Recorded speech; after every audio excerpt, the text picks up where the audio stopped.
According to the National Alliance to End Homelessness, published January 2015, 564,708 people are homeless on any given night in the U.S. The amount of homeless people is increasing and will continue to do so unless something is done to stop it. I have volunteered at many organizations geared toward helping the homeless. I have done my research and I have seen homelessness firsthand. Homelessness is on the rise and it affects everyone, not just those that are homeless. Today we will talk about the prevalence of homelessness, the issue about it, the cause, and what we can do to help it. Keyanna will begin by talking about the problem.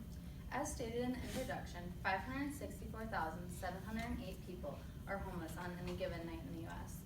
According to the City of Fargo, published in 2017, approximately 760 people are homeless on any given night. Homelessness isn't dependent on age, race, employment, or education. It can happen to all ages.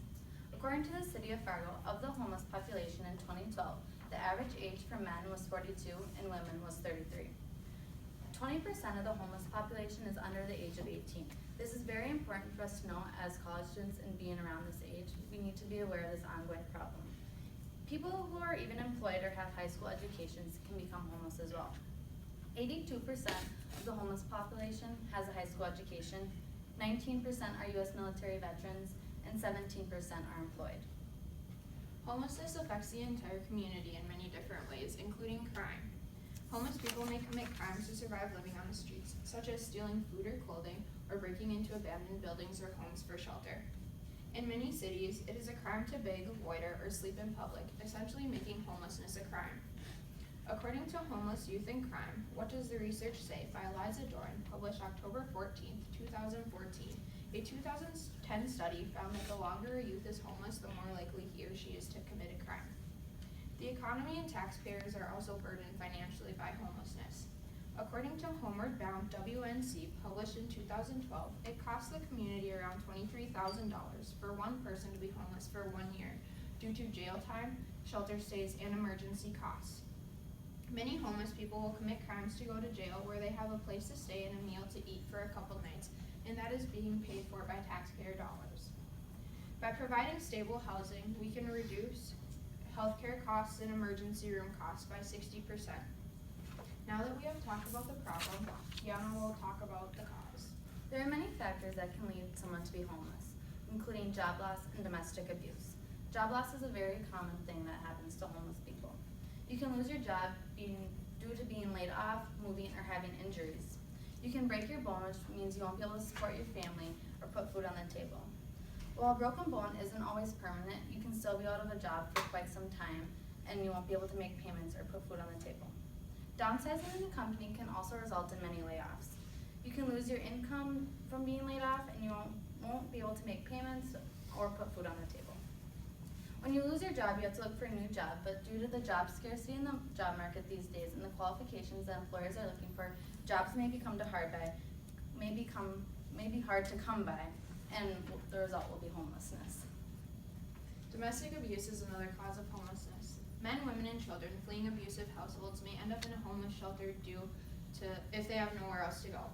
According to the National Coalition for the Homeless, published July 2009, 63% of homeless women have experienced domestic violence in their adult lives. Homeless shelters try to help as much as they can, but because they are often full, must turn away battered women and children. Some cities offer motel vouchers for the night if homeless shelters are full. Next, we will talk about what we can do to help homelessness. Homelessness is not always the individual's fault, and it cannot always be prevented. There are many organizations where you can donate time, food, clothing, and support. There are many of these locations in the Fargo-Moorhead area. You can donate food to the Emergency Food Pantry, the Great Plains Food Bank, or the Dorothy Day House, where every little bit helps. You can donate clothing to the New Life Center or the New Life Thrift Store, where the proceeds go to the homeless individuals.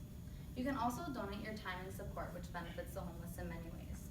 You can volunteer at food pantries or thrift stores. There are many other ways to help the homeless as well. One option is to join an organization such as Habitat for Humanity. Habitat for Humanity builds homes for those people in danger of becoming homeless, and there is even a Habitat for Humanity club on NDSU's campus. Homeless shelters also help. They are dedicated to providing shelter for those who cannot afford it. In many, you can stay for 3 months or less, or some even 3 to 5 years. Now that we have talked about the problem, the cause, and what we can do to help, Keyanna will recap what we have talked about today.